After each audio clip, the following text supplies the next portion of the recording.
Good morning student. Last class में हमने neutralisation reaction को समझा था। आज हम न्यूट्रलाइजेशन रिएक्शन के डेली लाइफ में कुछ एग्जांपल समझेंगे। फर्स्ट है indigestion. Our stomach contain hydrochloric acid. It helps us to digest food as you have learned in chapter 2, but much of the acid in the stomach causes indigestion.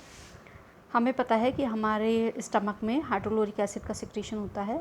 Stomach की wall hydrochloric acid का secretion करती है और ये food को digest करने में help करता है।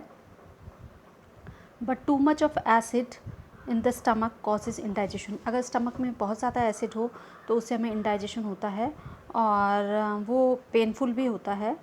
तो इसको इंडाइजेशन से रिलीफ पाने के लिए हम क्या करते हैं, एंटासिड को लेते हैं। एंटासिड क्या है? It is a milk of magnesia. ये एक बेस है और इसका जो बेस है वो मैग्नीशियम का हाइड्रोक्साइड है। ये मैग्नीशियम हाइड्रोक्साइड है और ये एक्सेसिव एसिड को न्यूट्रलाइज कर देता है, तो इससे हमें आराम मिलता है। तो ये इंडाइजेशन की प्रॉब्लम से हमें छुटकारा दिलाता है। एंटासिड हम इसको बोलते हैं। नेक्स्ट एग्जांपल है ant sting. The sting of an ant contain formic acid. When an ant bites, it injects the acid liquid into the skin. Ant के स्टिंग में फॉर्मिक एसिड होता है, जैसे कि हमने पहले भी टेबल में पढ़ा था। और जब आंट हमें काटती है तो वो क्या करती है, एसिडिक लिक्विड हमारे स्किन में रिलीज़ करती है। तो ये जो इफ़ेक्ट है आंट स्टिंग का, इसको न्यूट्रलाइज़ करने के लिए हम क्या करते हैं, बेकिंग सोडा ना, मॉइस्ट बेकिंग सोडा जिसको हम क्या नाम है, जिसका नाम सोडियम हाइड्रोजन कार्बोनेट भी है, उसको हम रब करते हैं, रगड़ते हैं, जिससे कि एसिड न्यूट्रलाइज हो जाए। या फिर कैलामाइन सोल्यूशन लगाते हैं। कैलामाइन क्या है? जिंक कार्बोनेट का एक जिंक कार्बोनेट है और जिंक का एक सॉल्ट है। तो इस तरीके से हम आंट बाइट से रिलीफ पा सकते हैं। नेक्स्ट एग्जाम्पल है soil treatment.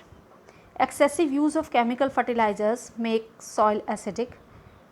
Plants don't grow well when the soil is either too acidic or too basic.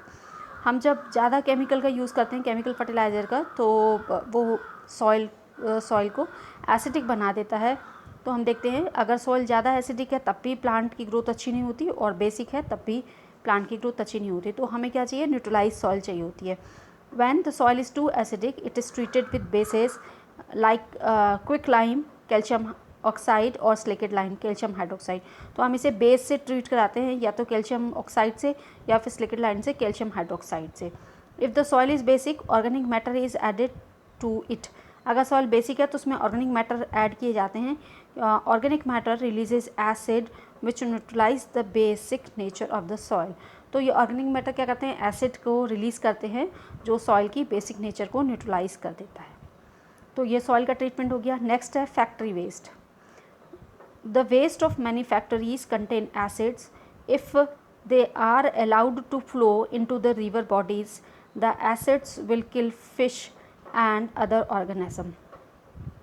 जो फैक्ट्री वेस्ट होते हैं उनमें एसिड्स होते हैं, और अगर हम इसको वाटर बॉडीज़ में इसको छोड़ दें, उसको फ्लो कर दें, उसको अलाउड कर दें, तो क्या होगा? एसिड फिशेस को मार देगा और दूसरे पानी में रहने वाले ऑर्गेनिज्म को। Factory waste are therefore neutralised by adding basic substances. तो फैक्ट्री वेस्ट को इसलिए बेसिक सब्सटेंसेस से न्यूट्रलाइज किया जाता है और फिर पानी को ट्रीट करा करके वाटर बॉडीज़ में छोड़ा जाता है। तो इस तरीके से हम फैक्ट्री वेस्ट को पहले ट्रीट करते हैं, तब उसके बाद वाटर बॉडीज़ में छोड़ते हैं। तो ये अब कुछ एग्जांपल थे न्यूट्रलाइजेशन के डेली लाइफ में। आप इनको समझ लेना, और इनसे क्वेश्चंस काफ़ी पूछे जाते हैं। Thank you for today.